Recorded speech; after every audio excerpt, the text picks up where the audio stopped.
Lost Art of Fishing Stories, written by Andrew Cox. Get your copy today. Go to Amazon and search The Lost Art of Fishing Stories.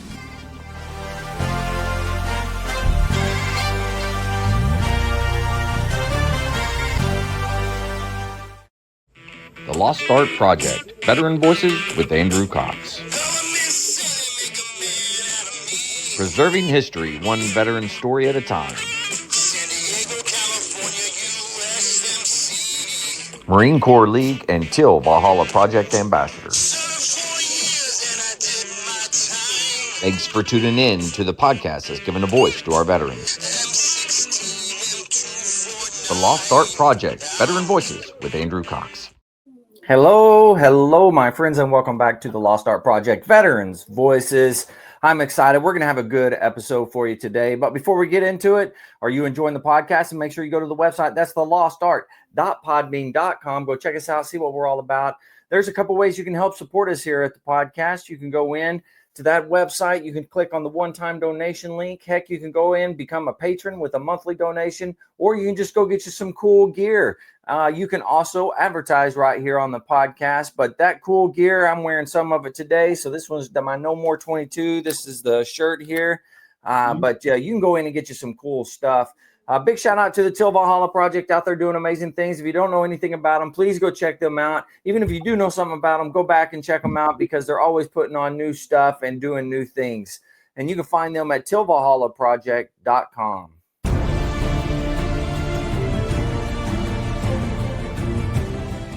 Are you a Marine veteran? Are you missing that bond you had on active duty? Then I have a place for you. Join the only congressionally chartered Marine Corps Veteran Service Organization, the Marine Corps League. Get that brother and sisterhood back in your life. Become one of the fewer, the prouder, a Marine Corps League member.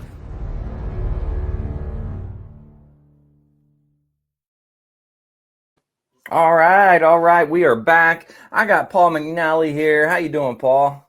Pretty good. How are you? I'm doing fantastic. This is going to be good. We get to hear your story today. I'm excited about it. I hope you're excited. I am. All right. Well, heck, let's start at the beginning for you. Where did you grow up? Tell us a little bit about that. And then what eventually led you to military service?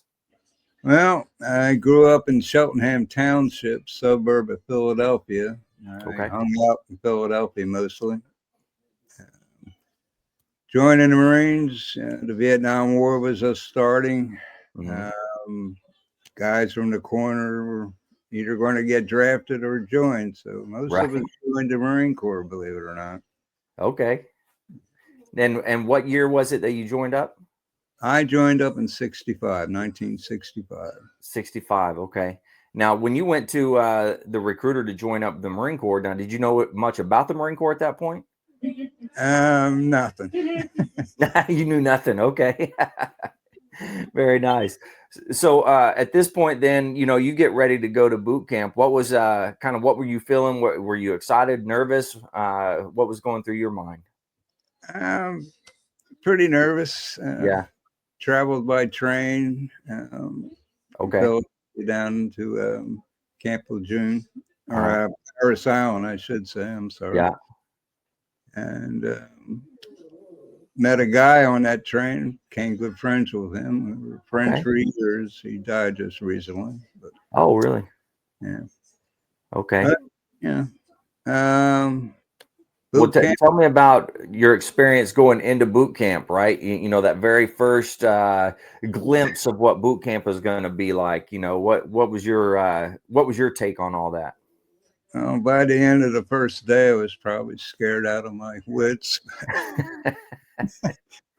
I would Makes sense, yeah. What's going to happen next? But, yeah. It through. I didn't think I was going to, but eventually I did. I think what relieved or saved me was that I was a good rifle shooter. Oh, nice. Okay. I nearly broke the Marine Corps record down there. Oh, wow. That's awesome. Yeah, I would have, but my sights slipped on me and they were trying to flip back. You'll never get the same elevation again. So, yeah. Wow. Well, what were some of the big things in recruit training boot camp that kind of stick out to you? So maybe the good and then maybe some of the bad. The physical aspect of it, I went in 128 pounds, I believe, and I Wow. graduated at 155. This happened in 13 weeks. And that extra weight was nothing but muscle. And Nice. by the time I got to Camp Geiger, by the end of that, I was down to 135. Oh, And, wow. Those are some pretty drastic changes, though. Yeah. yeah, I got back up to 150 in Nam for a brief period, and then I got dysentery, and I was down to 122, which Oh, man. pretty much what I weigh today. But, Oh, no kidding. Wow. yeah. Wow. That's awesome. So now you still remember like your drill instructors, who they were, and what that was like meeting them and everything. Yeah, you don't forget your drill instructors. That's true. That's true. I had one drill instructor, Sergeant Goodnight. He stood about 6'4", a thin man, but he could put a punch right through you. And somehow him and I didn't get along too well. Yeah, And I'm the it one. happens. Actually, I actually broke my eardrum. He didn't do it purposely, but Yeah. and it happened to me before, the same eardrum. Oh, And wow. I was actually able to blow smoke out my ear. Oh, So I had to take a drag, hold my nose, and force it down out my nose, and it would come out the ear. wow. That's pretty wild. It's a good party trick, though, right? It was great. It lasted for about 2 weeks, and then it healed over. But Yeah. Wow. That's pretty wild. Now, were there any big things that happened in boot camp that kind of stuck out to you? um, nothing. I mean, every day was an adventure. It's about the best thing I can tell you. Yeah. You weren't sure what you were going to be doing, but Right. it got trained as well. And got us in shape, and we were ready to fight by the end of it. That's about the best thing. Absolutely. Now, did you know what you were doing before you came in, like as far as a job? Not really. I joined the day I turned 18. I wanted to see the world, and I figured the Yeah. Marine Corps could do it, Yeah. which they did. I got to do a Mediterranean cruise, and after that, that's when I went to Vietnam. So, Okay. So you once you got out of boot camp, then you went through your training. Was it infantry? infantry, I was Yeah. a group Okay. 311. Okay. And then how did you enjoy that training? That I didn't mind. You know, I was, I've been an outdoorsman all my life, and Right. it just kind of added to what a lot of the things I already knew. Right. Yeah. And, Yeah. That makes sense. Now, where did you end up going from training? You were going to your first unit. Where was that at? I was an Alpha 1-8 Camp Lejeune. Okay. Very nice. So you didn't go far from your training where you were getting your School of Infantry training. You went right across the river, basically. Pretty much, yeah. Yeah. All Oh, right. Well, tell me about going there and checking in. Was that a little nerve-wracking as you were checking in, or was that pretty easy going? Camp Geiger wasn't too bad. It was nothing like boot camp, and Yeah. it's I got to know people. Yeah. It's hard to explain, but you just every day was learning something new in infantry. Mm-hmm. Yeah. And then once you went over to what did you say, 1-8? What was that like for you? It was a line company. Mm-hmm. Like I said, we got to do a med cruise. Now, how long were you with the unit before you went on the cruise? We were, I think, 6 months. Okay. on base, and then we did the cruise. And when I got off the cruise, I had orders for Vietnam. Okay. And you said it was a Mediterranean cruise? Yes. Okay. Can you tell a little bit about that experience on the cruise itself, and like where'd you go, what ports, and what'd you guys end up doing? Well, we hit 27 Liberty ports. Nice. Uh, I got into some gambling aboard ship, and I had won quite a bit of money when I Nice. first got there, and I was restricted to the ship for the first day of Liberty. So I had all this money, and I started lending it out, and I became a loan shark. And I met a bunch of women in all 27 ports, and I had a wonderful time. So Yeah. that's what I tell you there. Wow. And that was a 6-month float? Yeah, Meg cruise is 6 months. Yeah. Yeah. Okay. That's what I thought. Awesome. And then you said once you came back, then you went, how much time between you arriving back at Lejeune before you were going to go to Vietnam? Like how much time was that? They gave us 30 days leave at home, which I Okay. did. Went home, had a girlfriend back then, Yeah. all that good stuff. And we were then, there 30 days, then out to Camp Geiger. I think we were out there a couple months before we went to Vietnam. oh, wow. Okay.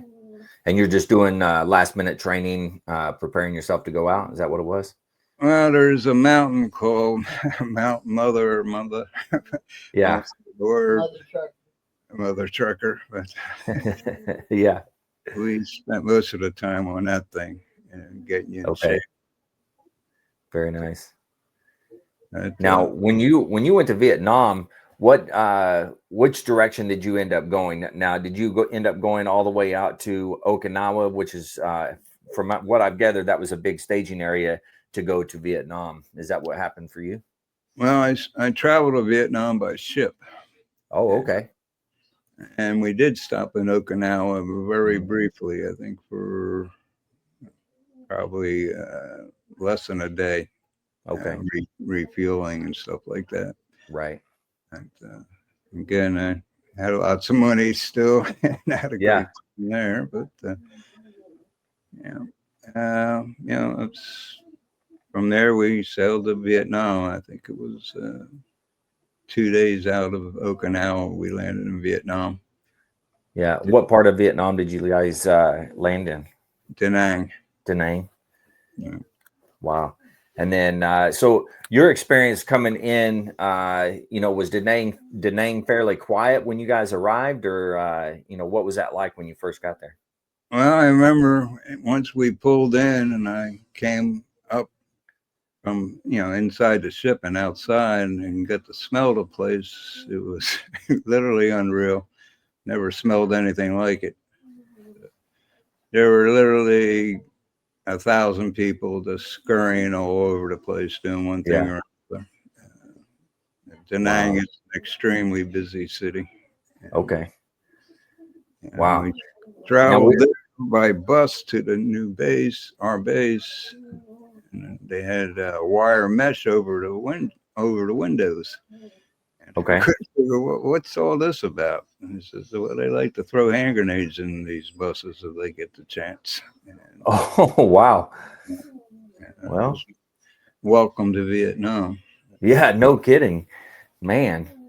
And what base were they taking you to? Chu Lai Chu was Lai. Okay. where they took me from there. Okay. And from Chu Lai, I went to I was attached to Delta Company, 1st Battalion, 5th Marines. Mm-hmm. And our base was on Hill 50 or Hill 54. And that was 54. about 10 miles north of Chu Lai Base, Air Base, Yeah. off Highway 1. Wow. Okay. Now, as you're getting there, you're kind of fresh. You're new getting there. You have all the guys that have been there a while. I imagine they're taking you under their wing, showing you the ropes and letting you know what you can and can't do. But how was that experience right at the very beginning as you got there? Pretty good. Squad I was assigned to was a bunch of good guys. A guy named John Liberti, he was the point man for the company. Okay. And like I said, I had a lot of outdoor experience in the woods, so I Mm-hmm. volunteered to learn that position, running point. And I followed John for the first 2 months in Vietnam. He showed me Wow. everything he could show me, and by the time I took over, it was a pretty good point, man. Never walked into an ambush I didn't know about beforehand. Nice. Yeah. Holy cow. Now, that's a pretty unique thing to walk in and say, "Hey, I want to do point man." Was that a voluntary thing on your part? Yeah, usually point man was purely volunteer, and if you didn't Yeah. volunteer, you were assigned to it. And I took Okay. the job because I was good at it. Like I Yeah. said, I hunted all my life. I could read prints of all kinds. Mm-hmm. I could pretty much tell if anything was there or around, and Right. And now, good how often? bushes or not. Well, ambushes, I was able to figure out beforehand. Mm-hmm. Was good at it. I Yeah. never lost a man running point. Oh, wow. Mhm. That's incredible in itself. That's awesome. Yeah, well, until the battle started, and then it was a different story. But Right. Yeah. Yeah. Yeah. Now, what was your I guess rotation as you were going out? Was it daily you were going out doing patrols, or was it kind of once a week, twice a week type of deal? um, it varied. Hmm. We would spend a week or two on the base guarding it, or we would go out on short patrols. 1 day patrols, and Hmm. every once in a while we would go out for a week or so. Mm. Right. And Hill 54 was pretty much a mountain in the middle of rice paddies, and Oh, wow. on the other side of the rice paddies was another mountain range, and Uh-huh. we spent a lot of time in that. We call it Happy Valley. Okay. Uh, It was, booby traps was the biggest problem for us back Mm. then. And how, Uh, how how often would you say that you were running into booby traps? Almost every time you're out in the field, Yeah. yeah, one sort or another. Hmm. There's you name it, they had all kinds of booby traps. Yeah. What were some of the, I guess, uh, the most popular that they used? The punji pit, Hmm. they would dig a hole, stick bamboos, sharpened bamboos, to Right. point up. And if you fell through that, you were going to get a piece of bamboo in your leg. Right. And if that happened to you, you were out of business for quite a while. Hmm. Most of the time, those bamboo spears were covered in feces or something else. Often they would have a hand grenade rigged underneath them. So if you Oh, wow. pulled up on Holy one of cow. the grenade would go off. Holy cow. That's wild. It was a no-win situation if you fell in one. So, Oh, yeah. Absolutely. yeah. Wow. Had a situation where we stopped for a break going down this trail, and when I came back, this gunny sergeant was banging the ground with his stick, walking stick he had, and it sounded hollow to me. And I told everybody they better back up where they're sitting at. They were all sitting down in a circle around this on this road, dirt Yeah. road, and it turned out to be a 6x6 punji trap. Oh, And wow. yeah, it would have killed a whole lot of people. The only reason it didn't, it was probably 2 or 3 years old, and Uh-huh. had so much mud and stuff, it actually formed a cover over it, so it didn't break. Holy That's, cow. yeah, that's the only thing that saved them guys. Yeah, That is incredible. yeah. Wow. And now, what were some of the things that kind of stuck out to you while you were your time in Vietnam? The maybe the places that you went, different places, or just different operations maybe that you went on, those types of things? Let's see. It's about the first 5 months, we so short patrols anywhere around Hill 54, our base, or every once in a while your platoon would be sent to Chu for a month guarding that base. Okay. And these were all pretty good duties. Very rarely did enemy ever come into it. And Yeah. you got to drink beer and go swimming in July, so that was yeah, that's not bad. well, it was an in-base in-country R&R center too. So Oh, I see. Okay. I remember we had a slop shoot for the enlisted men there, and remember one day a Korean Marine came in, and he had his weapon with him, and there was a big notice to leave weapons outside, Right. weapons inside this place, and I remember him getting his his ass totally kicked when he. Oh no. That's wild. Things like that, but yeah. July, was just relaxation there. Mm-hmm. Occasional guard duty, but nothing ever Right. happened while I was there anyway. Yeah. And I think the Army came in and took it over, and we moved up north to the Quezon Valley. Okay. And the last operations I served in Vietnam were there, Operation Union 1 and 2. Mm-hmm. These were regimental size operations. Oh, wow. And,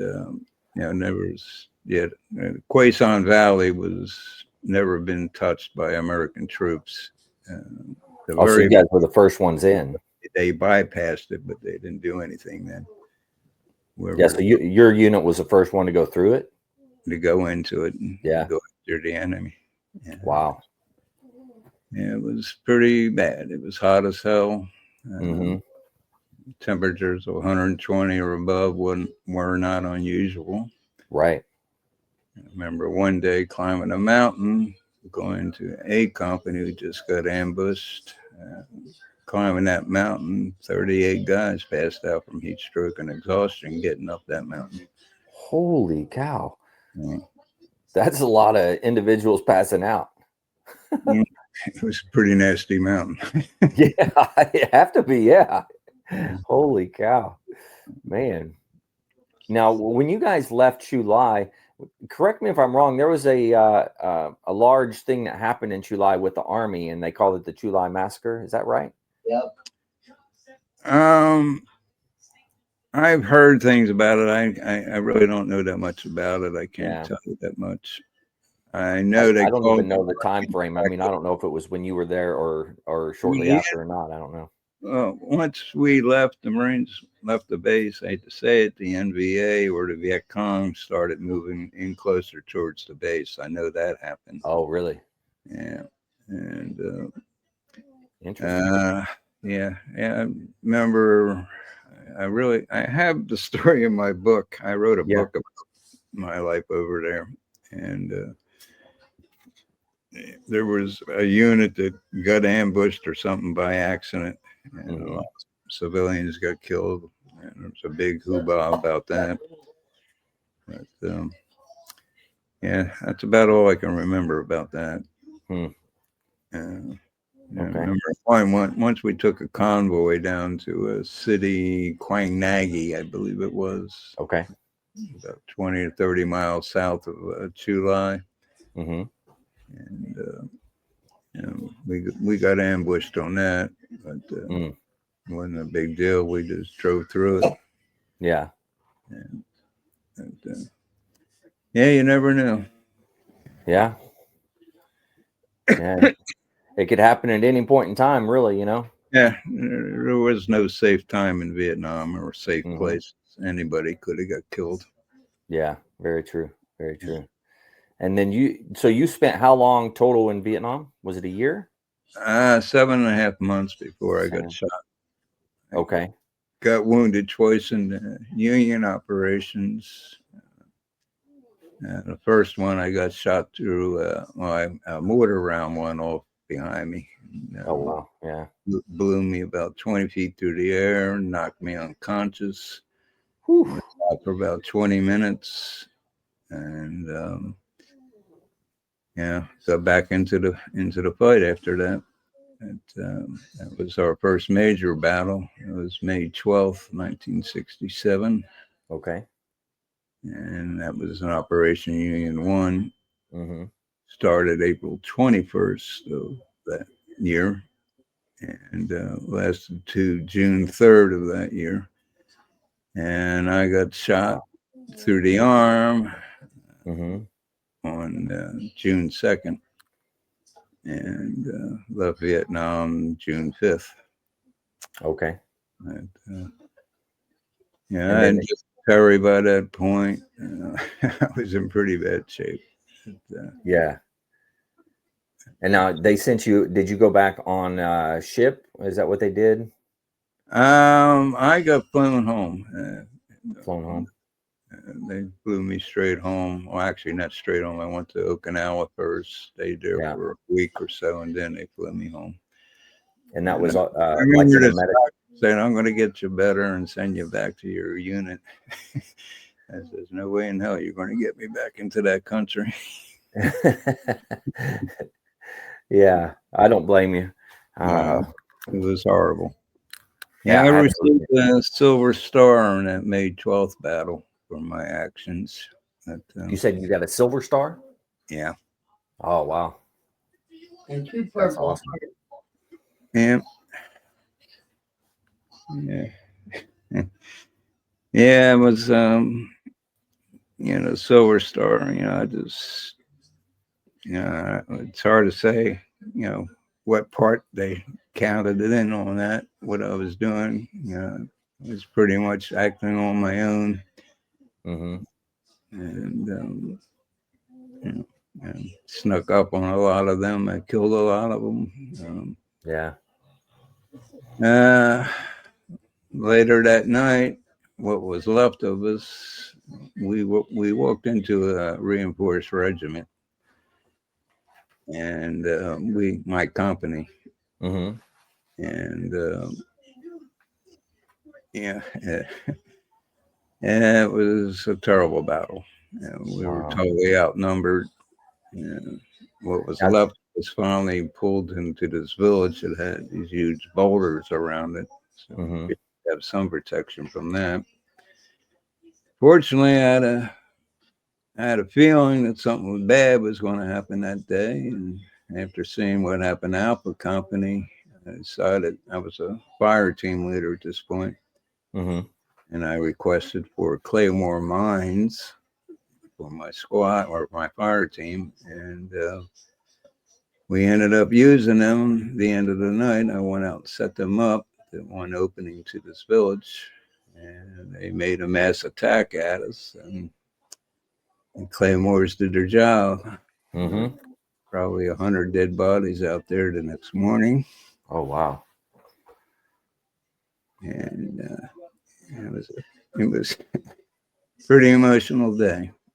Yeah, Yeah. interestingly, the Claymore mines were never mentioned in the Silver Star citation. Oh really? Yeah, Wow. it's what saved us, what was left of us. Right.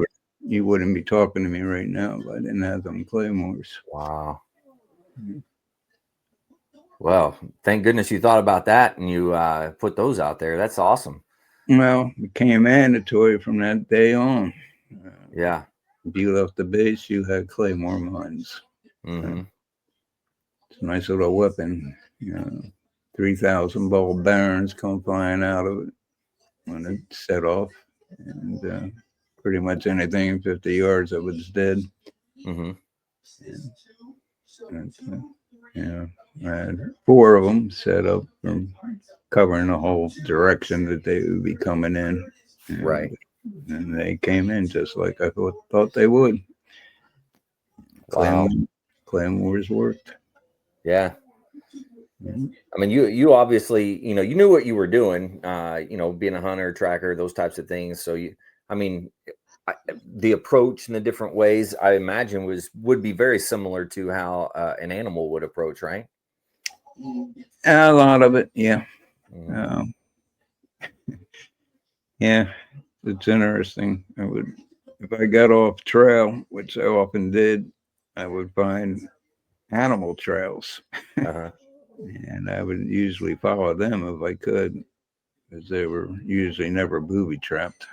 Right. And I got a lot of complaints from the guys behind me that had to cut their way, but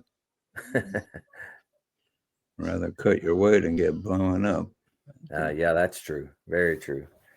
Wow. And now when you left and you came back, did you spend time in the hospital when you came back? Yeah, it was about a half a year in the Philadelphia Naval Hospital, Oh, wow. Okay. and that's where the Commandant of the Marine Corps was there actually visiting Chesty Puller's son, who was a Oh, patient wow. there. Uh, Yeah. he was badly wounded, Yeah. and he came in and he presented, or the Commandant of the Marine Corps was there, and he presented me the Silver Star when he was there Wow. visiting the other guy. Yeah. And which commandant was this? General Wallace M. Green, Okay. and yeah, made the front pages of the newspaper. Had my 15 minutes Wow. of fame. 15 minutes of fame. Uh, That's awesome. Wow. I mean, it's cool that the commandant came in and was able to present it to you. I mean, that's a pretty big deal in my opinion. yeah, it was. I felt extremely proud to have that happen. Yeah. All my family was there, Right. and relatives and friends. Yeah, I remember And that then, day. well, that wasn't far from where you grew up, correct? Yeah, I grew up in Philly, so Okay. That's what I thought. after a week there, I was able to leave there at 4 o'clock in the afternoon and didn't have to be back till 8 o'clock the next day. So Oh, wow. Okay. I had a pretty good 6 months there. Yeah. Yeah. I imagine so. Yeah. And, Especially around friends and family around there. yeah, and had a girlfriend. We had a place down there, real Hmm. close to the hospital. I believe that today is no longer there. It's, Oh, yeah. yeah, it's where they set up one of the stadiums there in Oh, Philadelphia. okay. Now, where are you located now? I'm in Gainesville, Florida. Gainesville, Florida. Okay. Yeah, That's a nice area down there. University of Florida. Yeah, it's a beautiful area. It's got a Mhm. little bit of everything. Yeah. Very cool. Now, at that point, like you get out of the hospital. Now, at that point, were you still like active duty? You going to go back to Lejeune or something like that? They sent me to Quantico, Virginia. Okay. I was originally sent down there to train new officer candidates, Okay. but the fact that I was still on a physical profile, I never Hmm. got to do that. So I ended up doing all sorts of different jobs wherever they needed me. Okay. And one of those jobs was going to the archives, microfilm archives that they have at Quantico. Yeah. And our job was to find anything that had Chesty Puller in it. And if you don't know who Chesty Puller was, he's probably the most famous of all Marines. Yeah. Absolutely. Fuller was, you ain't a Marine. Very true. Now, I got to meet him twice. Oh, really? Yep. Shook hands with him, talked with him. Wow. And the first time we were going through that microfilm, and once we were finished, he came and talked with me. There were 6 of us doing it, and shook our hands, talked to us, all of us, each a bit. And from there, I was sent to the Marine Corps Museum, which was Mm. on the base at the time, and I became a guide of the museum. Right. And one day, Chesty Puller and his entourage came walking in, Hmm. and it blew my mind. He remembered meeting me the first time. Yeah, he liked fingering my silver star. And, did a good job, Marine. Yeah. Now, how long were you with the museum and everything? How long were you doing that? I don't know. I guess half a year or so. I'm not really sure. Okay. Forget that Wow. period of time pretty much. I spent a Yeah. year on it all together, so it was probably about a half a year. Okay. Wow. Well, just so you know, all of these veteran stories that we're doing and recording here, I'm sending to Marine Corps History Division, and they're going to be archiving them. Basically, the same places you were at, going through film and stuff like that. They're going to take them and archive these videos. Great. Yeah. I did that. So you'll be there again. Yes. And yet again, Touch it. because he has a book. Yeah. Oh man. Yeah, I wrote a book. I don't know if you can see this. The best of the best. The Fighting Fifth Marines, Vietnam. I can't read the last part. Dying Delta. Okay. And that was our nickname by the end of the Union operations. We went from 110 people down to 35, I believe. Wow. It was the night I used the Claymore mines. None of us would be Okay. here if it weren't for them. And then Yeah, that's that whole story, or that whole battle and stuff. That's what the book is based on. it's my life story, but I Oh, go okay. in much detail about. I was in two major battles. Mm-hmm. Right. Those are I write completely everything I remember about them. Mm-hmm. It's a book. Very nice. Now, where can people find the book? Amazon has it, And Kindle. Amazon. and Kindle. Okay. Amazon, Kindle. It's probably in a lot of places, I'd imagine, huh? Mm-hmm. Actually, it is originally the first people that took care of it. They supposedly distributed to several, 100 bookstores around the country. But, Yeah. and I have a new person working with me, and he's supposedly going to get it worldwide. But Oh, wow. see what Yeah. happens. Now, have you? Did any of that get sent up to the Marine Corps History Division or up to the Marine Corps? I believe it's in and up in D.C. They have a place to put all this stuff. Very nice. I That's really don't great. know much about that part of it. Yeah. That's what your book. What about it? I'm not sure what you're talking about there. Talk to me. Who am I? And how did I meet you? Oh, yeah, that's how my lady met me. She read my book, And Oh, how- really? and somehow she managed to search me out and get my phone number. Okay. That was 13 years ago. So. Wow. Well, that's awesome. Well, something real good came out of it then, right? You write a review on that book, you better send it to me. Because I couldn't afford it. He sent it to me, and then in return, I sent him a king size Marine Corps blanket. Okay. Yeah. It was at least 4 times as much as that book was.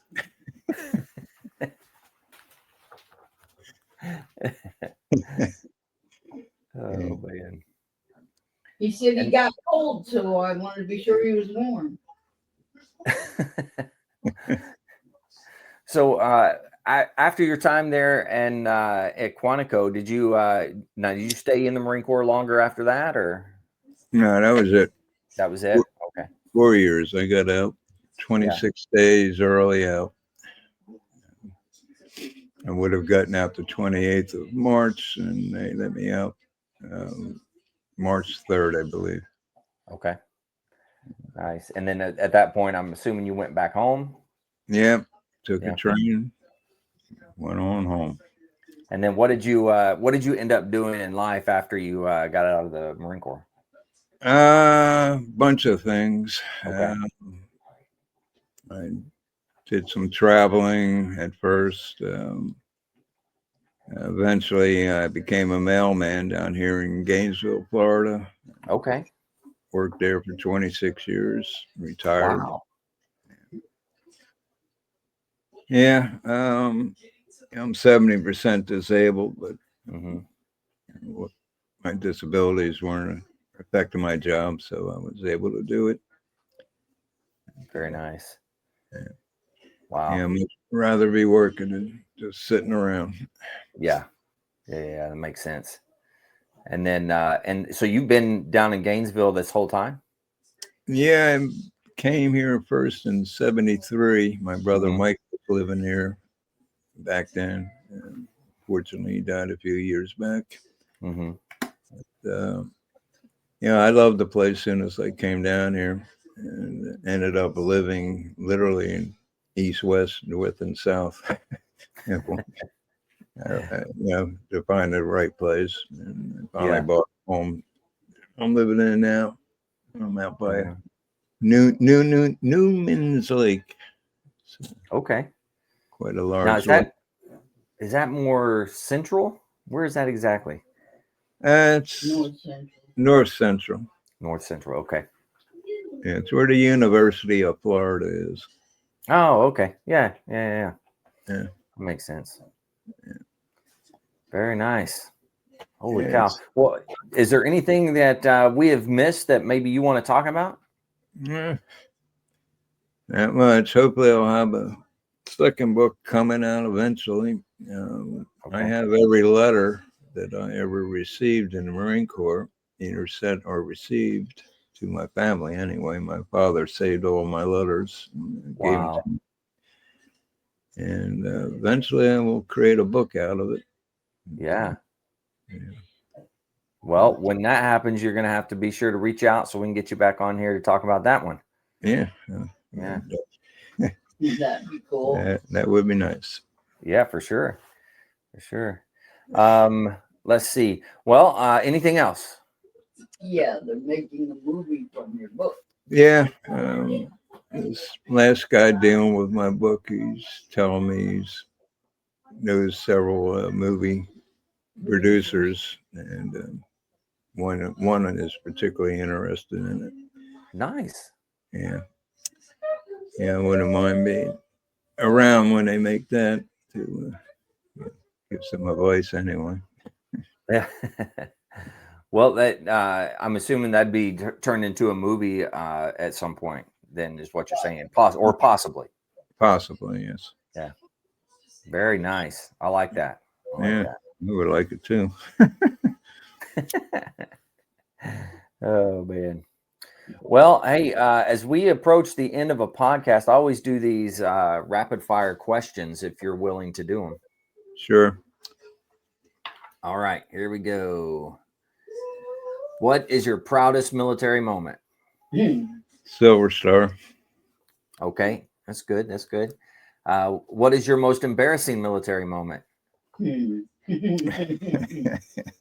know. What? When I cussed the Marine Corps out for not giving me your boots. My lady got real mad that the Marine Corps didn't give me dress blues when I got out. So she made a hell of a blue about that. Yeah. It's rather embarrassed me. But he got his dress blues. I got my dress blues. There you go. I like it. Well, got to get them somehow, I guess, right? Yeah. He was supposed to be issued them because it was his last duty station. It was a requirement. Yeah. Right. Yeah. So he That's should have been issued them, and I got irate when he didn't. Yeah. Yeah. Well, makes sense. Yeah. I mean, if they're supposed to give it to you, they better give it to you. That's my opinion. Yeah. That's right. Throughout the years, graduating people from boot camp are receiving them. I don't know if they're still doing that now. Yeah. Well, it's been off and on. Sometimes they give it to them, sometimes they don't, and it's just kind of back and forth. Yeah. I think a lot of it's supply, if they have it available, type of thing. Yeah. If Could it's your be. last duty station, it's required on discharge. And that's why I was having a cow about it. Yeah. All right. Well, if you could be one military leader for a day, who would that be? Eisenhower. Who? I missed it. I cut out for a second. Did you say Eisenhower. Like, oh yeah. Ooh, that's a good one. Yeah. I like that. All right. If you could change one rule in the military, what would it be? I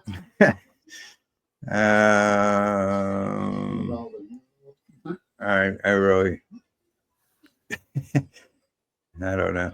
I really have nothing to say on that one. Okay, no problem. Yeah. This one's really, really out there. But in the zombie apocalypse, what would be your weapon of choice, and what anthem would be playing? An M16 that worked. Okay. I'm proud to be American. Ooh, that's good. I like that. Okay. All right. And then this is another weird one, but what animal best describes your time in service? Tiger. Okay. Yeah. I like it. All right. Knowing what you know now, would you do it all over again? Hard to say. Okay. Yeah. I would, because I love the Marine Corps, but physically, I know I wouldn't be able to handle that today, mentally or physically. Yeah, that makes sense. All right. Well, I always give an opportunity for you to give words of wisdom. Anything you'd like to share with the listeners, this is an opportunity, whatever you'd like to say. Watch where you step. And Go by your gut feeling. Nice. All right. Well, Paul, thanks for doing this. I truly appreciate it. I don't know about you, but I've enjoyed my time listening to you. So thanks for coming on and sharing. Well, I appreciate it. Awesome. And then one more time, if you don't mind, just do a plug for your book one more time. Yeah.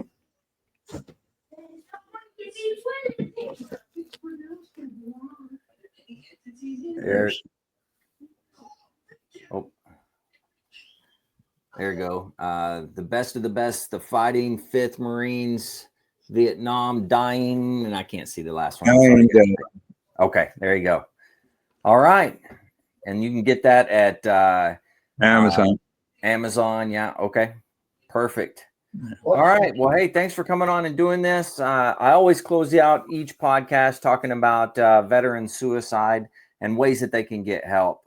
So to all the listeners out there, if you're struggling, need help, anything like that, don't forget the VA does have some great resources. You can always dial 988, press option 1. You can always text 838-255, or you can go to veteranscrisisline.net and click on that chat icon. Any of those options will put you in contact with somebody that can help you out. But remember, one veteran life loss is one too many. I care about you. I know Paul cares about you. The whole veteran community cares about you. So please reach out for help.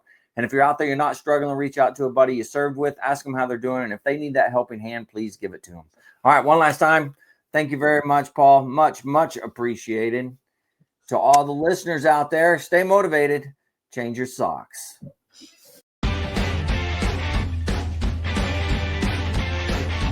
No more 22. On to the journey and finish the fight.